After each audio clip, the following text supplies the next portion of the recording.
Hello and welcome to the Echo Chamber podcast. My name is Tony Groves, and folks, we have been covering obviously Gaza, events in Gaza, and all eyes continue on Gaza as we speak. A tentative ceasefire agreement has been in place, and but unfortunately, dozens of people were killed yesterday, despite this the world celebrating. But there has been reports from people on the ground, including many of the journalists that I've spoken to over the last number of years, saying that they've been able to take a breath for the first time, and the feeling that maybe the sad part is that maybe they will begin to mourn, and that is something that people have been putting off for quite a while, and that is something that in a traumatic situation that maybe people do just to survive, and then they have to deal with that trauma.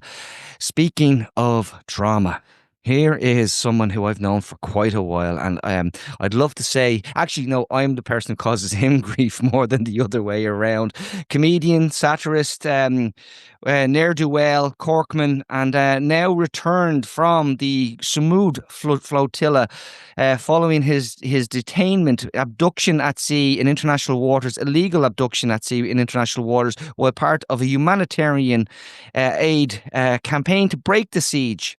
Tig Hickey. Tig, it's great to see you again, and it's great to see you home. That's not what you said off camera. No, it's not. No, it's not. And we weren't recording, so.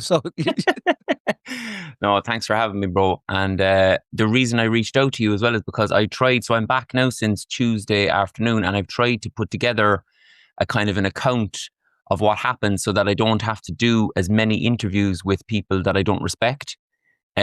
Because I came back and there's loads of people that I love to speak to, like yourself and others, mostly international actually. But then there's others that have had no interest in genocide for 2 years, and they're kind of up my arse looking for an account. So I just thought if I put something on YouTube, and then you could just go to there and see, and that's all I have to say about it. And then I'll move on with my life and start refocusing on Gaza. But I tried to do it myself last night and I just couldn't do it, whether it's still a little bit raw or what it is. It just felt a bit contrite. So I said I'd talk to my good old buddy who went to represent me and tore Simon Harris a new arse, from what I heard. That was actually so. Just to give listeners a little bit of insight there, the families of the flotilla were invited into the Dáil to speak to politicians and TDs on behalf of the families and their friends who were on the boats in advance of a debate that was happening. And poor Simon Harris made the mistake of tapping me on the shoulder and asking me, "Do you have family on the flotilla?" Tig Hickey's my dad. and he's a big fan of yours. Can I get you to sign his picture? I probably so much. That's not how it went down, and we will move on, because I want to ask you. First of all, we've mentioned the tentative ceasefire. I know you have friends in the Palestinian community, the diaspora, and indeed on the ground. How are you feeling, and what are you hearing? Because I was privileged to share a car journey with the Palestinian photojournalist yesterday, Iman Mohammed, and she was talking about literally being up all night because her phone just did not stop.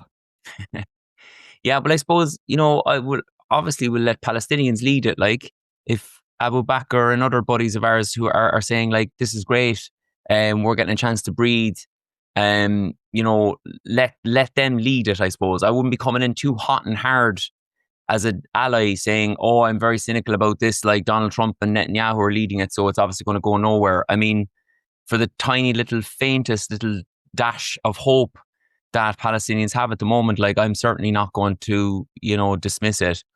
But yeah, I mean, long term, I just wonder what the implications will be. Is it just about releasing hostages again? And because Israel just lies, I've just never, I mean, even in our own case, we'll get into it in a moment, they just kind of lie, just like all the time. And I actually think as a state, it's kind of just drunk on its own impunity at this point. So it's just like the idea of telling the truth is not really relevant anymore, because nobody's going to ever put it, when you become kind of unaccountable, like by definition, by default, it becomes very hard to take telling the truth seriously at all, if you know what I mean. So I know exactly what you mean, because I just I think it was last September 2023 when Naomi Klein sat in this room and talked about her book Doppelganger, and she wrote about the mirror world and her concern that Zionism was becoming what it was supposed to be created to oppose. Yes. And and she's she's obviously a proud Jewish woman and she's talking about that, and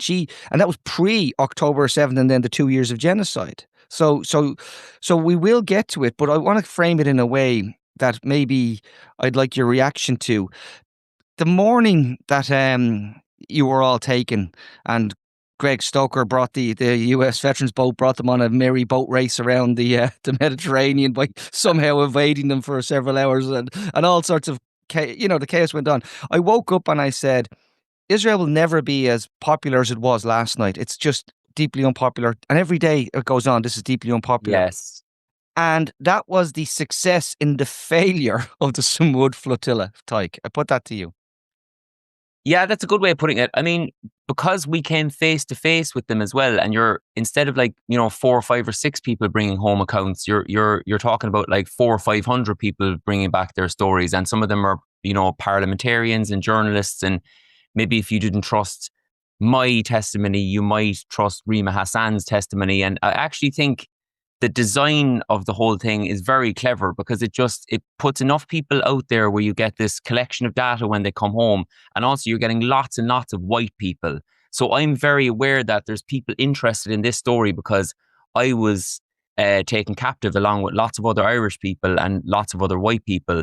And the way we were treated is obviously just the tip of the iceberg compared to how Palestinians are treated every day of the week. But because we're white, people have connected with the story. And I just think it's genius in the kind of composition of the Global Smooth Flotilla. It's actually been a really clever way of doing it because I've people who've come up to me already saying, I had no idea they were that cruel. I had no idea that they would do that or whatever. And I was like, but like, I've been screaming about this for 2 years, and for many years, we've all been Yeah, well, saying, can I be honest? We've been talking about this on this podcast, me and you personally, for about 8 years. exactly. That's the reality. Like, I Exactly. mean, And how cruel they were to me, right? I mean, like, we'll get to it, but denying you medical attention, denying you water and stuff like that. I mean, this is like a fantasy for Palestinians. They would love to be treated like that in incarceration, yet there's something about the white mentality that just gets alerted when they hear about white people suffering. And at this moment in time, I don't give a shit. I'm delighted that people are engaged in it. And like, we've gone mainstream. Like, people are coming up to me in my local chemist, like going, Jesus, fair play to you, whatever. I'm like, you know what I mean? It's actually great. For me, it really shows that the Global Smooth Flotilla project was a massive success. I mean, number one is getting to Gaza and breaking the siege and opening up a humanitarian corridor. If you don't achieve that, number two has to be getting, it seems like, most of the world engaged in what's going on. And I think they definitely achieved that. yeah, and a big thanks to the coordinators as well as the people who were on the boats for that, because I know 100%. it was very difficult and it was stressful. You may share some of even before we get to the interception. It was stressful, Tyke. Lots of roadblocks, be them diplomatic, be them logistics. So and you're away from your family for weeks and Yeah. weeks and weeks. So tell me a little bit about that experience, if you don't mind. Big shout out to the Irish land team, actually, just as you bring up, because like, from my partner to my sister, I have an older daughter, everyone was just so grateful that they were in the know. And it doesn't seem like every delegation was like that. Like, the Irish kind of came together so beautifully, both on land and on sea. And even the Irish embassy, to be honest, when we were brought to Athens, were very, very good. I like to give credit where it's due. The German embassy met the German participants and told them how you get money out of Western Union, and that was it. Best of luck to you. Like, I don't know how you're going to get home. Like, it's so horrific. Like, I was very close to a German Turkish girl on the boat, Kubra, and she had been through the mill, like, and she just got to the other side. She'd just been to prison in a terror camp, and she gets to Athens, and her own embassy kind of say, best of luck to you. Like, here's the Western Union details. I just thought the coldness from them was just extraordinary, especially from the country most complicit probably in Europe in the genocide, the reason why she had to be out in the sea itself. But yeah, look, over the course of the 6 weeks, I mean, some of the stuff, that the headline grabbing stuff like the drone attacks and whatnot, they, in many ways, they just brought us closer together. They kind of emboldened us, and we thought, like, okay, this is really a thing. Obviously, we're doing something meaningful if they're reduced to hiring lackeys in Tunisia to try and attack us. Like, that really kind of verified that we're doing the right thing and that it's going to be effective. The things I found more difficult, I think, were living with, at times 25, 26 people that you didn't know before, and dealing with all little nervous breakdowns happening kind of sporadically around you, and then bringing people back together and stuff. And I suppose because I'm a clown, it was kind of my role to lighten the mood And there was times where I was just like, yeah, just lighten your own mood, lads. I miss my kids, you know, because I don't think there was many people that had like young kids. And I found that really hard because, I mean, I'd made the promise when I left that I'd be back in probably 3 weeks. And that's what we were kind of told. And for various reasons, it didn't happen. So by the time it got to the last 3 weeks, I could really feel for my family. They were kind of saying, we still totally support you and we love you and we're totally behind the cause. But like, this is kind of getting out of hand. 1 second, I know, Tony, I'm going to close the windows. But Okay. but yeah, so like just being away from your kids and, you know, somebody's having a conniption in the kitchen about like whose turn it is to cook. And I just want to go into a hole and cry, like, because I missed my particularly, well, all my kids, but like there was a 16-week-old baby when I left You the left house. you left an infant I behind. left an infant, yeah. And that was, and so if anybody is interested, that was the basis of what I did discuss with the Taoiseach in the Dáil was the nature of that sacrifice of leaving an infant behind. So that was what was discussed. Thanks, bro. But what I will say, I knew it was weighing on you because and we've crossed swords on things. We've had plenty of, and it's always great when you can cross swords with people and still Yeah, be engaged on so many levels. But the admiration that you received as well, Tyke, from people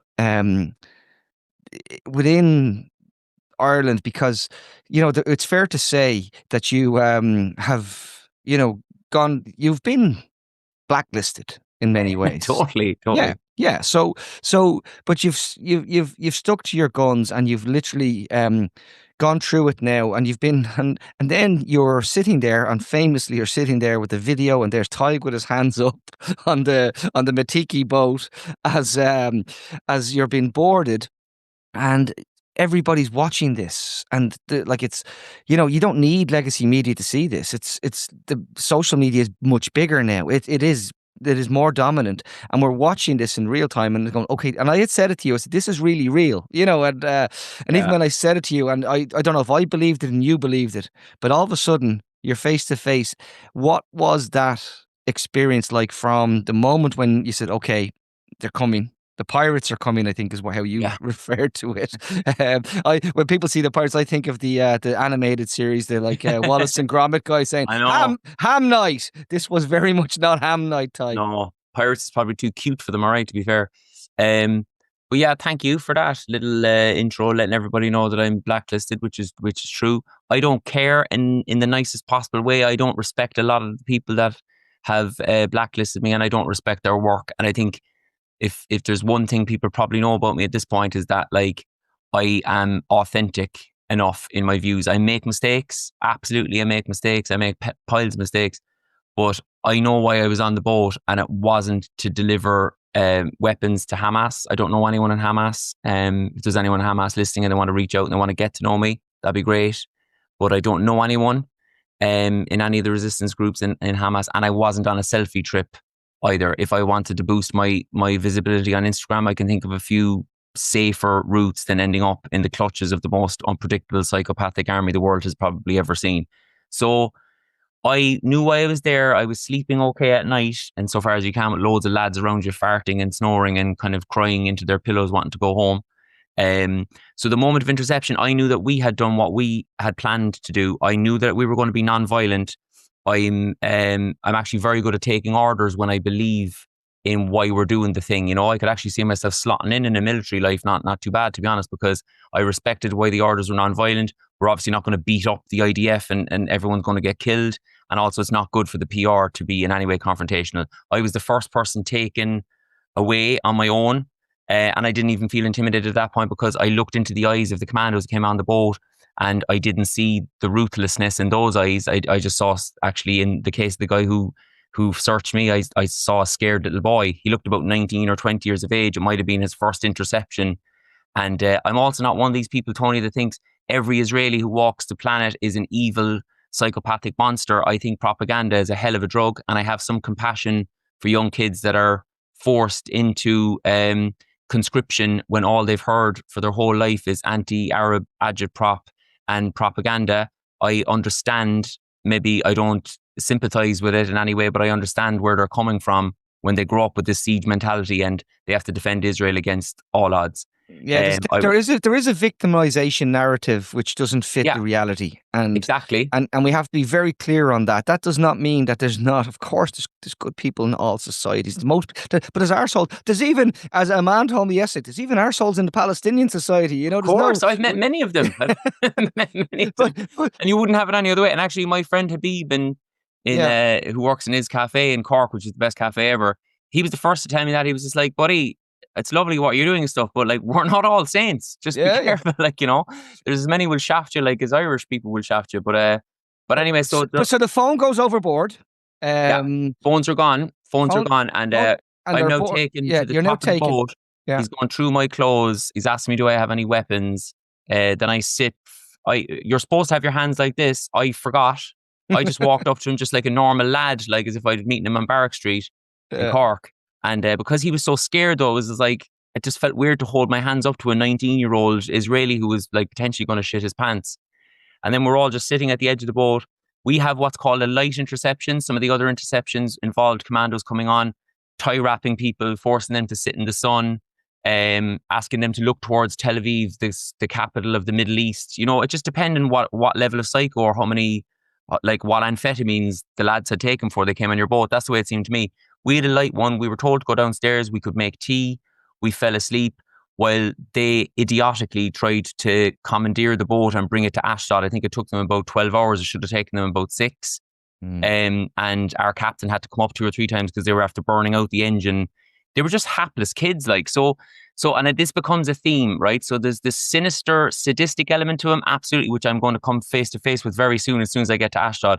But then this ridiculous, kind of Mm. incompetent and silly side of them at the same time. It's a bit like the Nazis. Like the Nazis are both like vicious and ridiculous when you look at the old kind of footage, and that's definitely the vibe I got off them.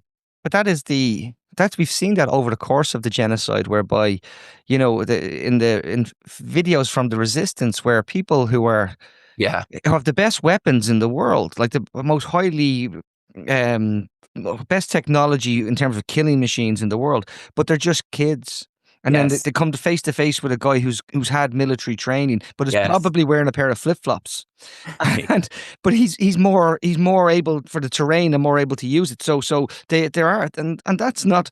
I abhor all killing, but I just, when I see it in that situation, you're going, these. This is what you're pushing your own children. I always reminded of the T. Lawrence line where it says, we throw our young people into the fires of Arabia, as he called it, and he meant Yeah. it. So we see that on that scale, and you came face to face with the incompetence.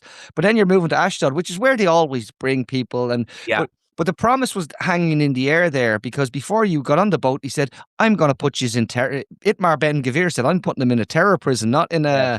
not in an actual, a standard. You weren't going to Mount Joy. No. You were going to No. let her frack for a kicking." Exactly. And I had been so that the interception had been so light, and I had spent the previous week kind of saying to people, I'm sure if we're just going to get to Ashdod, it's basically just going to be like tick a few boxes and there'll be a plane like in the port, out the back that'll just bring us all home. I was just like in hyper optimist kind of mode. So when we got to Ashdod, I was wearing a Ladji Celtic jersey, which has a little triangle here. And I Hmm. got off the boat with my little red triangle on me, and I was like, this is going to be a piece of piss. But it just turned out that our commandos were incompetent children. And then I was manhandled off the boat, and it seemed to me that it was just me and the other Arabs, me and Arab people that were being manhandled in this way, because like it's such, as Chris Small has said, it's such almost like a cartoonishly obvious racist society. The darker the color of your skin, the worse you're going to get treated, and they don't hide it. Like it's mad. It's mad. The way like other quite racist societies, they go out of their way to hide it. Like these people just don't hide it at all. So I'm kind of manhandled. My head is like almost down the ground. My arms are up in the air. It's very painful. And I'm put to sit. And I look up, and it's like this kind of almost Guantanamo Bay type configuration where we're all in the baking sun. We all have our hands tied behind our back, and we're sitting down. If you lift your head, These are cable ties, though, aren't they? cable ties. Yeah, it's all And cable ties. and are the cable ties eating into your wrists, or because it can't be comfortable, Tyke. It depends on how much you fight back. So like from the outset, like I was quite compliant, because in my head, I'm just like, I need to get home to my kids. I need to get home to my kids. I was just going to pick my battles. And as it turns out, I think the Irish found a nice way to be kind of like to assert our non-compliance in a dignified way rather than like calling them Nazis or so Mm. if they feel that you weren't compliant, or again if you're Arab or if you're Palestinian, those cable ties are going real tight. And like there was one guy who was Norwegian Palestinian, and they asked him where he was from, and he said Norway, and they said, where are you really from? And because they're all kind of like French. And he said Palestine, and then he was taken off on his own straight away. And it was, like almost, if I didn't see it, I wouldn't have believed how obviously brazenly anti-Palestinian and anti-Arab they are from the outset. So anyway, we're sitting there, 3 hours of baking sun. Then we're moved, and they keep doing this thing where they move you to a new spot, but it's just like you're sitting in a new area kind of Not thing, receiving any food or water at this stage. Nah, nothing at all. And there's this little, I thought this was a quite an interesting moment from the Irish perspective. There's this like little diminutive Himmler looking, because the kind of Nazi cosplaying is, I don't know whether they see it, but like certainly we all see it. Like, and he's like slapping my hat off, and he's like calling me Irish, and they detest the Irish as well. Do you know, it's amazing as an Irish person to go somewhere where when you say you're from Ireland, there's no smile. There's nothing. Like, I've never experienced that before. You know, the way we're everyone's little pet favorite country everywhere we go. And they detest us for our pro-Palestinian stance. And he ripped off all my my Palestine bracelets and whatnot, and anything else that I had on me that had Palestine. But then I had like a little black shamrock on my top. And he looked at it and he just ripped it off and he threw it away. And I just thought there was something beautifully emblematic about that like an anti-war, anti-colonial, imperialist, oil war image. He ripped it off because like they're for all that stuff. They want all that stuff. Even if they don't know it. Exactly. Even if they don't realize it, which is a crazy situation to find yourself in. Yes, yes. I just want to, and I'm not breaking any secrets here, but Barry Heenahan spoke after he was released, that when you mentioned the treatment of brown people, Yeah. he was in a room with a Turkish compatriot who was suffering with the cold. Yeah. And when Barry said they'd been, again, he'd witnessed it. They were rougher on the Turkish man than they were on Barry. But Barry said, look, he's actually not going to be well because the air conditioning is causing him to tremble. And they directed the air conditioning more directly at the Turkish man and turned it up to the max.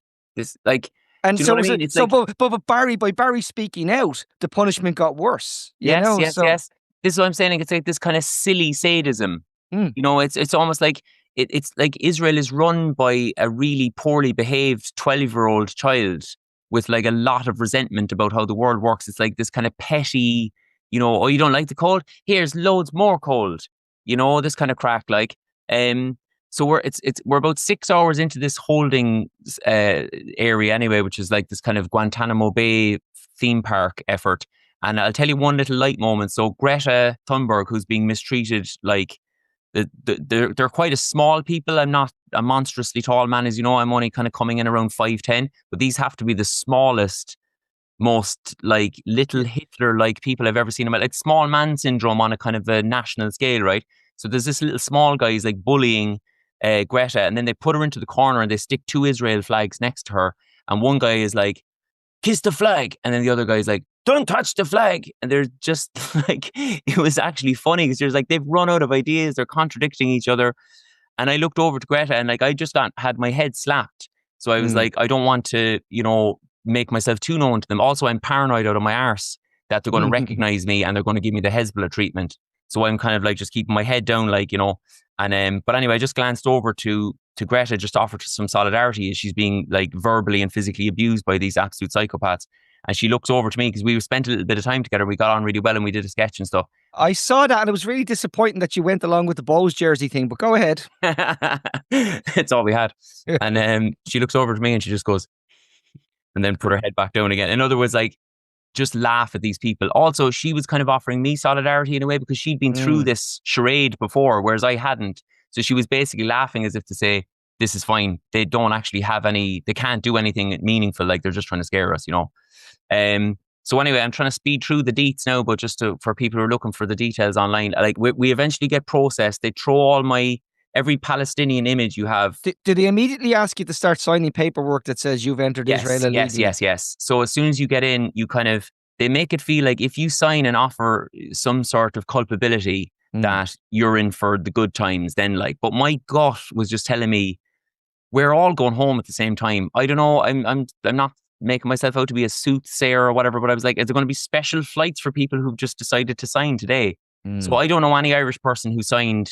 We were just like, why would you admit culpability to entering a country that you'd no business in? Like Ireland recognises Palestine. So we were traveling through international waters to head to Gaza. I think most people would accept Gaza as part of Palestine, and any future proper state that's recognized outside of just symbolism and gesture politics in Australia or Britain or any of these other countries. So we didn't do anything illegal. Obviously, we didn't do anything illegal since I left the country and I didn't sign anything and I wasn't accused of anything. If we'd done something illegal, they would have prosecuted me surely. So we didn't sign anything. They started going through all our stuff. They threw all my Palestine jerseys away, my keffiyeh and stuff. And I kept thinking to myself, wow, like if you were this secure in yourself, why would you be so tormented by the very image of like a Palestinian football club? They threw my Laji Celtic jersey in the bin or whatever. You're just like, wow. And it reminded me of the insecurity of some of the kind of the cutting edge of kind of loyalism in the North, where it's like, we're just going to stick our flags everywhere and any sign of your culture has to be destroyed. It just didn't feel like a country that was very secure in its future. Mm. And then they just steal your shit. Like, so they go through your stuff and like, you can't have this, you can't have that. Then they stole like my books and my power bank. At one point I saw one of my underpantses going into the area that they were keeping. I was like, why are you keeping my underpants? Like, it's not clean. You know, I was just wondering what they were going to find in my underpants, like, you know, but power to them. Like, I wouldn't have touched it. Yeah. But yeah, so this again, this is a cartoonish element to it. We were kind of going, this country that is so, you know, bound up with the idea that it's thieving everything around it, like land, culture, everything, is now openly thieving my underpants. Like they was just playing into every stereotype I had of them in my head or whatever, you know. Um.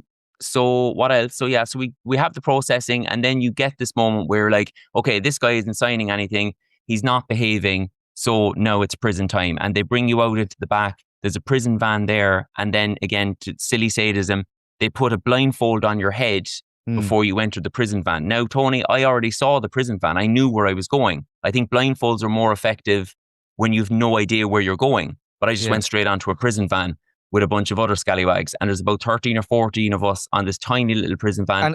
And are you communicating verbally at that stage with people around you, or are you just kind of everybody staying quite quiet? By the time we got onto the van, everyone was chatting. Okay. So the mystique is broken very early on. Like the little Nazi guy slapping people's heads and calling me Irish and pushing me to the ground, he was the highlight of their authority for me, because at that point you're kind of thinking, okay, we've been taken, like we've been kidnapped. We're in Ashdod. They've got this Guantanamo Bay kind of set up. It's been hours. We're in the baking sun. Clearly, no one's going to come and help us. I kept thinking, like, are Simon Harris and Micheál Martin going to do much really to kind of enter this scene? No, that's a bit scary when the guy who's like looks like he's leading it looks like he's got the potential for violence at any moment. And you don't. And because, to go back to, I think what we were saying earlier, the only thing I would fear about Israel would be their impunity. Mm. You know, so like they've got all the guns, they've got all the gear, but you are kind of thinking, are they really going to like mass murder Swedish, Italian, Irish activists? Probably unlikely. But if one of us acts out, can they frame it and get away with killing us? Absolutely. They've done it before to American citizens, you know, so. They were beating up an American citizen yesterday in the West Bank. There's a young American How many Americans Palestinian, have died during uh, the genocide? How many and Palestinian Americans have died? and not only that, but we don't even have to, like, I mean, Chris Andrews is back. I saw him out campaigning today. Fair play to him. But you know, that was his fifth flotilla, but he was around when the Mavi Mara took place. Wow. I You didn't know know, that. Wow. so this is the type of, so these things. Exactly. Yeah, so it's very real. So you're heading off to prison. Yeah. You're not going, as I said, to where they put God forgive me, where they put Ghislaine Maxwell, where they do your nails, and they ask you if you wanted to I would go have to. loved a bit of Ghislaine Maxwell treatment. No, Yeah, unfortunately not. would you like, Tiger? Are you into yoga or are you into Pilates? It No, there's wasn't. none of that. Yeah, so you're going off to, as promised. It has to be said, as Yeah, advertised. that's what I kept Um, saying. I was like, fair play, he's kept his promise. Yeah, he's, yeah, and you know, they called their war crimes, Tony. They mm, told us they were going to kidnap us. They told us they were going to bring us to a terror camp, and fair play to them. They enjoy so much impunity. They were able to keep their promises with the international community to shrug their shoulders. Wow. Not only that, then he goes to visit, Yeah. creates a fake scene where they've plundered the boat to make it, and then they said, "Look, we've opened the boats. There was no aid. These are Yeah. Yeah. just," and then he stops off briefly to call you all terrorists. Um, Give me a little bit of the flavor of those couple of days, and because it was nearly a week in detention Yeah. as we've sort of said, a nice holiday camp. Please go. Yeah. So again, like, let's keep silly sadism as the theme, right? Because you get there, they're look quite incompetent. They're going through their checklists. They're trying to put people together. They put all the men in this one cage, and I mean cage. Mm. And the cage thing becomes a theme. If you get, Just want to give the listeners a visual. So a lot of these cages are cages within a warehouse type structure, though. yes, Yeah, exactly, yeah. Because I've spoke to Dr. Khalid Sayer, who did this for 3 months, and every day they would revisit him to try the humiliation process again. So you're in one of exactly. these similar One of these cages. cages, exactly. Yeah. And there's probably 200 men Mm. in this cage, and like none of us have showered properly, for probably weeks. Everyone is tense. I was gonna say you're from Cork, so that's no different. But I let it go. Tiger, easy tiger. Go I was on. actually smelling one of the best, to be honest. And it's the uncertainty, and I think they're playing on the fact of everything that I've just been talking about. They're playing on the impunity. They know that we know that we can't be 100% sure of what they're going to get away with here. So, and that's a theme from the start. The dawn is breaking, I think, on the Thursday as we've reached Kitsiot prison, and most of us know exactly where this is, and we know this is where Palestinians are tortured to death, and we don't know how near Palestinians are to us. We know we're getting the real deal. We're sorted into our individual cells, and the first night, the kind of the machinations of the psychological torture kick in insofar as every hour, I think the first night that I get to my cell, there's about 12 or 13 in my cell. There's not enough room for everyone. There's like enough for 8 bunk beds. So some people are on the ground. There's no pillow. Now, Tony, I'm saying all this going, there's no pillow. Should God help us. I know what I know. Palestinians going through. I know, but I can we leave that aside for Yeah, let's park it. I agree. Because it goes without saying that It's a given. Yeah, that's a given, and you don't need Okay. to actually do that. So Park that. It's a given. There's no pillow. So the mattress is hard as fuck. So they're determined to not let you get any rest. And if you happen to be getting any rest, they come in every hour, often with a dog, like kind of a pseudo SWAT team, to count, right? They count everyone. If you're sick, if you're sleeping, if you're tired, doesn't matter. You have to get up and stand there, and they count, and then they close the door again. They often laugh. One guy had a little trick. He comes in, calls a name out. We're like, we don't know that name. He's just made the name up. He starts laughing. He closes the door. Before he closes the door, the last time he goes, fuck Palestine. Again, 13-year-old boy kind of mentality. Nobody had said anything about Palestine at that point. So the first night it becomes clear, okay, we're not going to be allowed sleep. Sleep deprivation is the first thing. It gets to the next day, and like I do pass out at some point. So it's the first day proper, and I'm one of the first to be brought to a judge. So I'm kind of thinking, okay, this is promising. I'm being left out of the cell anyway. Go to see this judge in this sham trial, and the first thing I say is, well, I don't have a lawyer. I've been told not to speak to anybody without a lawyer. He's like, your lawyer's on the way. It's fine. Your lawyer's on the way becomes part of the psychological torture. Everyone's lawyer was on the way. 499 people's lawyer was on the way. No one ever saw their lawyer for the 4 or 5 days. The judge says, would you want to go home? I was like, of course. Why would I not want to go home? But have you, do you agree that you've entered Israel illegally? I was like, dude, it took your bozo fucking Navy 10 hours to bring me to fucking so-called Israel. I had no business there. I was going to Palestine. Now, he didn't understand what I was saying because I had a thick Cork accent and only an Italian translator. But no, it's just the whole thing is a farce from the outset. I say, I'm not signing anything, but yes, I want to go home, but I'm not signing anything. If you don't sign, you're out. That was my trial, basically. Like, trial didn't go well. And then when I'm outside, I realized that we're not getting water. Now, I don't know why this hit me so hard, but it's like I've got a big burnt Irish head on me. It's baking hot. I'm in a fucking desert. I'm gasping. And I'm already intending on going on a hunger strike. Most of the Irish are. So I was like, I'm not eating. I have to drink because I'm not going to die for these psychopaths. And they're like, no. And when I'm put on the bus to go back to my cell, because the judge is a little bit away, they not only don't give me water. Thankfully, I had someone step in because I was starting to get very shirty. Like I was starting to get distressed. and I was Yeah, yeah, getting yeah, yeah. aggressive. And you might have got yourself in even more trouble. Exactly. There was a Spanish captain with us actually, and he's a gentleman. And he said, he just whispered in my ear, he goes, "This is the game. Don't Mm. play it. This is the game." And straight away, I was just like, okay, they're trying to get me to react so that they can fucking do whatever to me, you know? And I have to say that must be really, really difficult because you're there, and it's So hard, when man. I spoke to the families, one of the a grandmother said to me that she knew, and I won't use the name because I don't have, but she said her son is in the fullness of health and knows he's in the right, Yeah. and when he knows he's in the right, he might not take a backward step. Yes. And how difficult is that when so in that moment you were kind of lucky someone put their hand on your shoulder and said, Yeah. this is Because this is this is what they want. I'm not worth a slap. I'm not saying I would have beaten up the idea for my own, but I Yeah. when I go to a certain place, I get so angry that it's hard to kind of bring me back down. And like without being trying to be a great guy, I was the injustice of it. In that moment, I just saw the whole injustice of the occupation and the injustice of all my friends, like your friends, who've had their lives destroyed, who've had family members killed by this type of inobstinate bullying, fucking bullshit. Like, and it was just seemed so. It was like you're happy to let me, and like I'm relatively young compared to there's other people in their 70s in the Irish delegation that I know now are going to have no water for like Mm, probably the trip. And I'm put back on a bus and they put on like we're in a desert like and they mm, put on hot air on the bus and you're kind of thinking, wow, like and if your man didn't say don't react, I honestly I'm not sure what would have happened that day because I was starting to feel a bit kind of like delirious. But after that it was okay. You just accept there's no water. You have to drink the water in the toilet. So there's like a tap with like brown water that you know is contaminated. There was a lad called Sammy, a Norwegian male nurse in our room, and he was sound and he was just saying, look, on balance, drink water that might be slightly contaminated rather than drinking no water if you're going to go on hunger strike. So it was great to have him. He was kind of mm, guiding us that way. And that was just a theme. That was the theme, Tony. It was like, whatever you think you would like for your basic human rights, like, I would like to know what time it is. They won't tell you the time. They look at their watch and then they walk on. I would like to speak to my lawyer. That's not happening. I would like the doctor. No medication. No get to walk around the yard. No.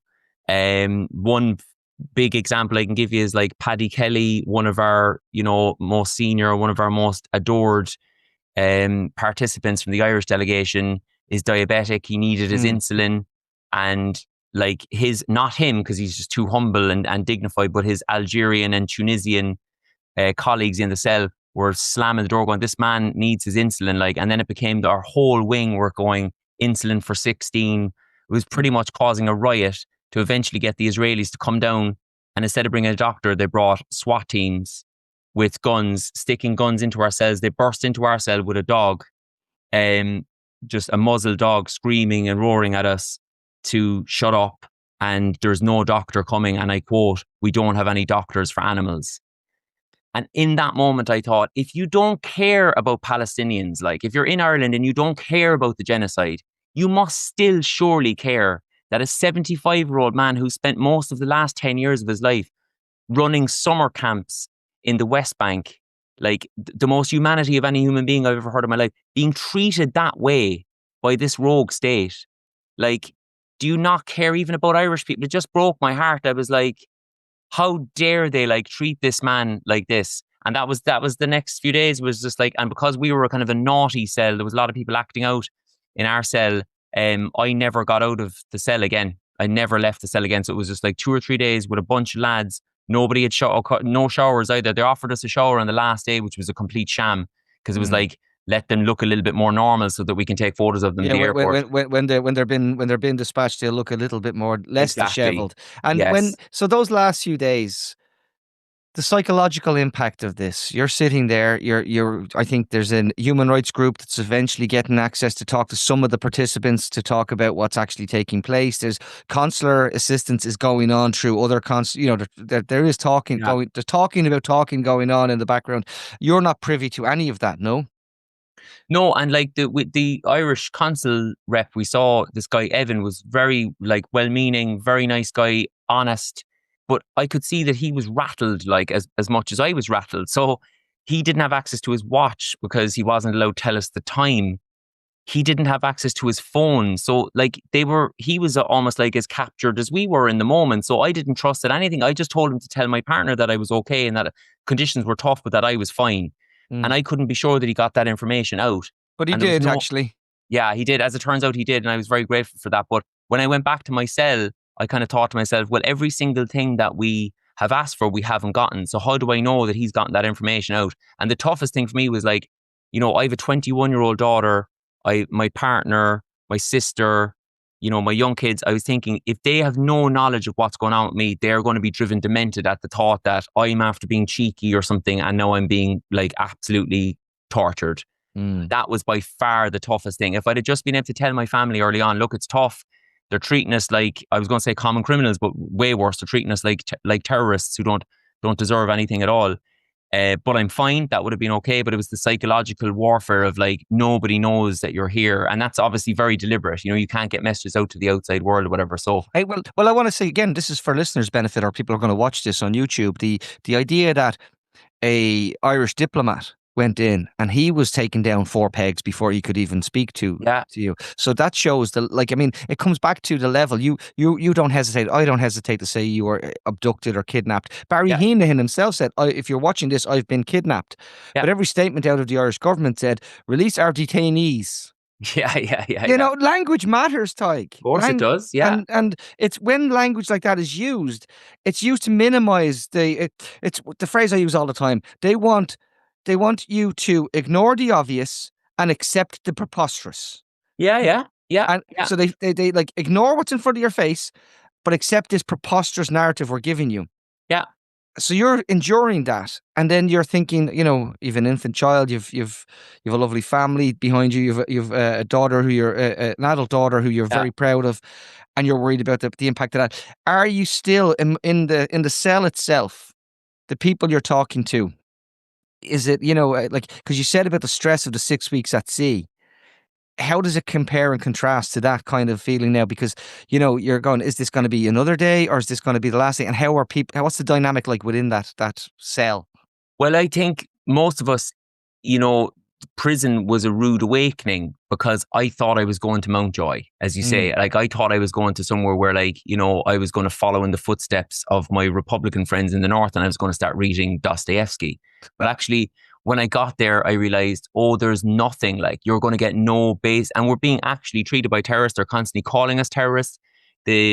Something that might amuse you is like I got talking to one of the guards one night in a kind of a passive aggressive way, and he said, your problem is you're not getting enough news sources. And I just thought, like, this is a society beyond any repair Well, or no, I reproach. need to ask an important question about that.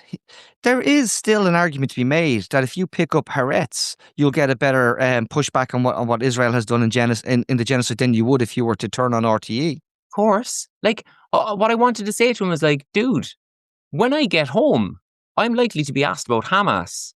Mm. Like, when I get into and that's exactly what happened when I walked through the airport doors in Dublin on Tuesday. RT stuck a camera in my face and they said, would you have any message for Hamas? And I said, like, what are you talking about? Like, I've just been trying to get baby formula to Gaza.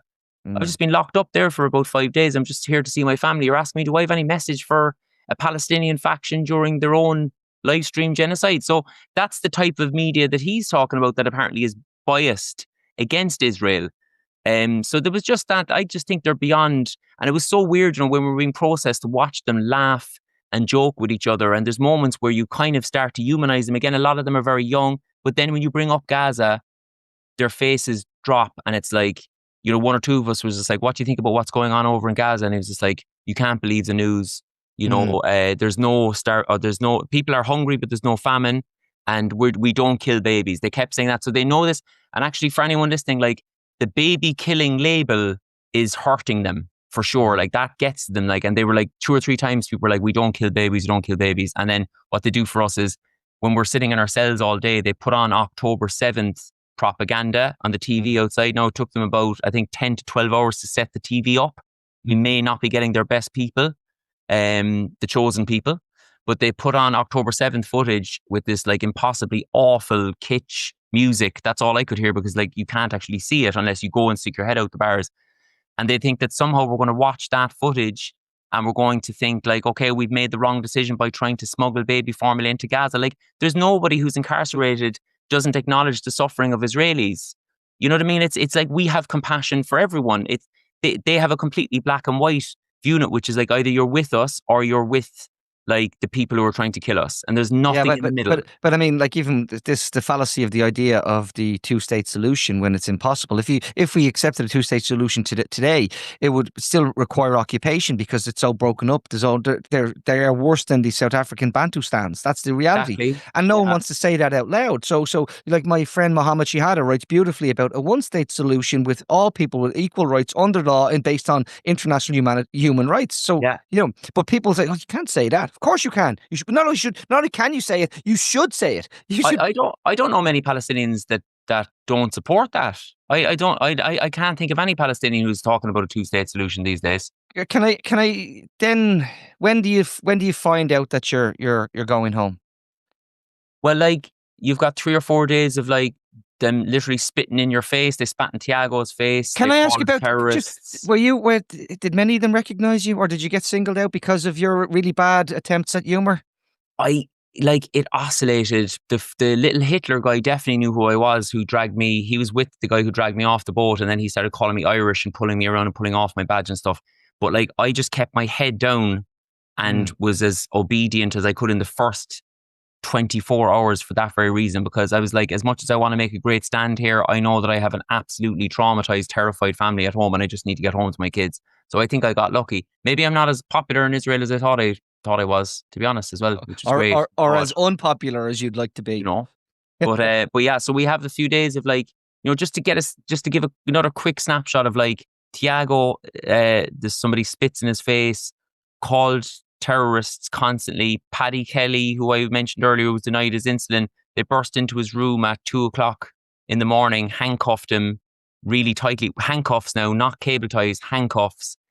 Brought him into isolation on his own for 3 or 4 hours, like constant random kind of acts of violence and provocation like that.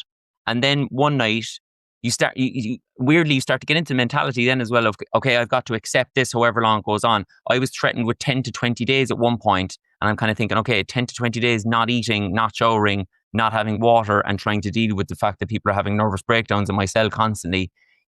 That's going to be tricky. Let's just take it one day at a time. So at the end of the third day, I think, I was called out of my cell, and he just said, get dressed. And I was like, where are we going? And he was like, it doesn't matter.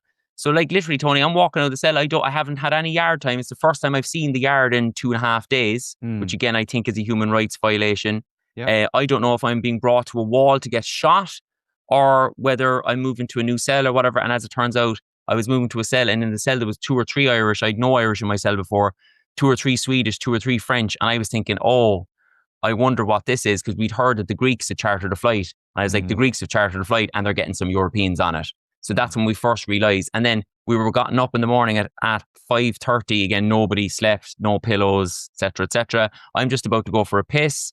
And the most diminutive and the most sinister looking of the indigenous people, who's way whiter than I'll ever be, comes in and says, no, toilet, and pulls me out of the toilet. I'm put on a van and I don't get off the van until 1 p.m. To get on the flight. And the Mm. van is small, tiny little, all men going insane, men in their 70s and 80s who need to piss. And they Mm. just let you piss. They want to humiliate you any way they can. Like, so there's people Yeah. pissing in bottles, and I'm doubled. I just want to get sick. I'm sick of the smell of myself now at this point. Like, they won't stop the van under any circumstances. Um, and so that's it. We don't then get out until it's time to get on the plane, so that we can't say free Palestine, that we can't cause any Yeah. ruckus that they won't be able to use for their propaganda. And right up until the last moment, they're tormenting you, like, until you get on that flight, so yeah. That was a lot to go through. And that's just the actual experience that actually played out. That's just the details. That's your story. Yeah. But the story is much bigger than that. The story is the impact it had on your family, the impact it will have on you in years to come, what type of trauma you've been through, whether we're actually actively dealing with it at all. And like, we're lucky to know people who talk about trauma informed Yeah. decisions that we make. And you're a man who's in recovery and speak proudly about your Yeah. your life in recovery. Can I ask, that process for you now, are you cognizant of it, that you're talking to Tony Groves right now, because Yusuf said to me the other day when we were sitting in Dublin after he'd spoken to the national protest, that he actually asked me, is this real? Because a few days earlier his family had been killed in Gaza, Yeah. and that's real, but is this real? And how do you come, how do you so do you feel like this is real yet, Tyke? Um, there's definitely a surreal aspect to sitting down with family and eating food and playing with the kids. And because I played out the image when I was in prison of like, oh, imagine when I get home now and I get up in the morning and the two smallies are probably on top of my chest and we're messing around. And then that actually happened. It feels like you're kind of like dreaming or whatnot. But in terms of the trauma for me definitely is not so much what I went through myself, because maybe I've either already buried it or I desensitized from it, or I don't know. But I'm so acutely aware of the upset that I've caused all my family. And I have to say that I've caused it because I made the decision to go. And it really brings up an interesting philosophical question for me of how far do you push your own activism when you've got a family, particularly a young family? Did you ever read Nelson Mandela's The Long Walk to Freedom? Yes. And he talked about that Yeah. process, and his is a Yeah. very different process to what you did. But he speaks about the fact that not being able to attend his son's funeral, Mm, how the sacrifices he made as part of the struggle for freedom, and it took him decades, yeah. decades, and And I'm going to say something now. I actually think there is a selfish aspect to it. yeah. And I think it's more, you kind of, you get a better sense of it if you view it in the round. Like it is selfish. Mandela said Never. the same. Mandela said No. this. He Yeah. agreed. He said he knew that he put this ahead of his own Yeah. family, and it was only. But you've had this realization after 6.5, 7 weeks. He had it on Robben Island, but it's very true, and I think it's really Yeah. important. And I want to share this with you because it's important that you wouldn't have been aware, but you would have. Well, when you were leaving, you would have known that our mutual friend Don O'Leary was very, very ill, Yeah. and you had said your goodbyes to him in an earlier meeting where you'd had a conversation with him, and you'd expressed your gratitude for your friendship. And while you were away, we lost Don, a truly, truly great man, and I'm choking up already. My God, and I drove to Cork. I knew we were all going, oh God, can we get Tig can we get Tig to the funeral? And I was like, okay, if it means me driving back from Cork to collect Tig, if the logistics worked out, I'll do that. I'll put him in the car and bring him back down. But I was trying to park to find somewhere to park, and I'm not as familiar with the north side of Cork as I am with around Mahon, as you know. So I'm looking for somewhere to park, and then when I get out of the car, I realize I'm not sure where I'm going to, and this is to give you some comfort, Tyke. All I had to do was follow the crowd, because hundreds of people descended upon this situation to mourn a great man, and I knew that he knew that he would support what you did, even though you probably are carrying a little bit of, I couldn't be there, but I can tell you hundreds went. And the one of his former students, when they had the casket opened, asked the family, could they put a Palestine flag in the coffin with him? And the family said, of course. And it was slid down into the side. And on his pin, he had a Easter lily on one side and a Palestine pin on the other. And he looked great. And he would have been so proud of you. Thank you, Tony. Do you know, when I came home and I found out that he'd passed away, I just was so like, selfishly, I was like, I came back the day after the funeral. I was like, and I promised him that I'd carry his coffin and stuff. And I just thought, like, this is the final insult now from the Israelis. If they just let me out a day earlier, like, I would have been home in time. And I wanted to slag him about prison because he was always banging on about prison to me. And I was going to be like, listen, man, the prison you had is a walk in the park. Do you know what I've just been through? Yeah. But like, no, but like you say, I just in floods of tears when I found out that night. My partner was trying to keep it from me until we came home, and it was a group of us together when I found out, and I just broke down. But just like people like that for me, like they led, like Don led, and I feel like I'm trying to follow. That's all it is. Like, he just taught me how, not just about the activism, but just as a human being, how to live your life. Just try and bring something to the party, particularly for younger people, vulnerable people that might have been forgotten by the state. And he also didn't take any of the plaudits. You know what I mean? He wasn't doing it to get. In fact, he's been snubbed for most of the awards in Cork because of his checkered past, and that's something that I kind of identified with straight away in him. That's one of the reasons why we hit it off, because I was headed for the Don O'Leary kind of route, I think, straight away. But just the integrity of the man is just like absolutely everything, and right up until the last.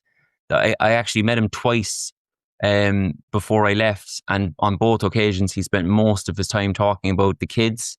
And were they going to be okay and whatnot, and like, because if people don't know, he used to run the Life Centre in Cork, and you know, the mark of the man is that like you'd be hard to catch him, because he was meeting his ex pupils constantly who wanted to keep in touch with him, and he wanted to keep in touch with them about what was going on in their lives and stuff.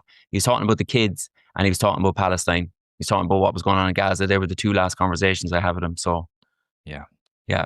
I just thought it would be appropriate to mark that. I'm sorry now. I know you didn't expect me to bring it up, but I thought it was appropriate to bring it up. Tig Hickey, thank you for talking to me today. Thank you for going through what you've endured, the endurance. Do not think that it hasn't made a difference. It absolutely has. I think there's been huge success in what has happened. We hope for peace, a sustainable peace. We hope that it actually means dignity, and people will have the right to choose and do whatever they want to do and live under international human rights applied equally to all. And if I'd ask you, have you got any final comment and for people who are going to watch this, is anything you'd like to add to that?